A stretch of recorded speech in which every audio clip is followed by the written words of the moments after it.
ఇవాల్టితో Telangana municipal ఎన్నికల నామినేషన్లు ముగినున్నాయి. సాయంత్రం 5 గంటలకు నామినేషన్ల పర్వం ముగినుంది. రెండో రోజు రాష్ట్ర వ్యాప్తంగా 8,326 నామినేషన్లు దాఖలయ్యాయి.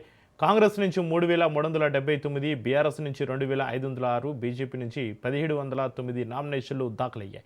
ఇవాళ చివరి రోజు కావడంతో భారీగా నామినేషన్లు దాఖలయ్యే అవకాశం ఉంది.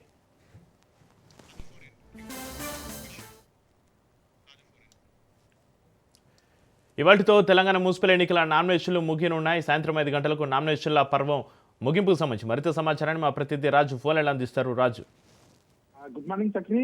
రాష్ట్రంలో జరుగుతున్నటువంటి మున్సిపాలిటీ ఎన్నికలకు సంబంధించి నామినేషన్ల దాఖలకు ఈ రోజు చివరి తేదీ ఉంది. ఈ రోజు సాయంత్రం 5 గంటల వరకు కూడా నామినేషన్ల దాఖలకు అధికారులు సమయం ఇవ్వడం జరిగింది.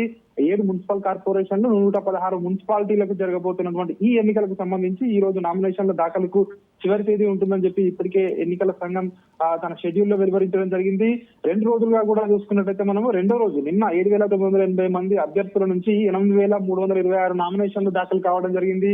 ప్రధానంగా ఇటు అధికార కాంగ్రెస్ పార్టీ అభ్యర్థులు అయితే ఎక్కువగా నామినేషన్లు దాఖలు చేయడం జరిగింది. ఇంకా పలు ప్రధాన పార్టీలు బీఫామ్ లో అందివ్వకపోయినప్పటికీ ఆ పార్టీ నుంచి నామినేషన్లు అయితే పెద్ద ఎత్తున దాఖలు అవుతున్నటువంటి పరిస్థితి కనిపిస్తా ఉంది. ఈ రోజు చివరి రోజు కావడంతో ఈ యొక్క నామినేషన్లు ఎక్కువ సంఖ్యలో వచ్చే అవకాశం ఉంది అని చెప్పేసి అధికారులు భావిస్తా ఉన్నారు. సాయంత్రం 5 గంటల వరకు కూడా ఎవరైతే నామినేషన్లు వేయడానికి ఆయా కార్యాలయాల్లో వచ్చి ఎవరైతే అందుబాటులో ఉంటారో ఆ గేట్ లోపలికి వచ్చిన వాళ్ళందరికీ కూడా నామినేషన్లు ఏ సమయమైనా కూడా తీసుకోవడానికి అధికారులందరూ కూడా అన్ని ఏర్పాట్లు చేశామని చెప్పేసి అధికారులు చెప్తున్న పరిస్థితి కనిపిస్తా ఉంది. Chakri, right, thank you Raju.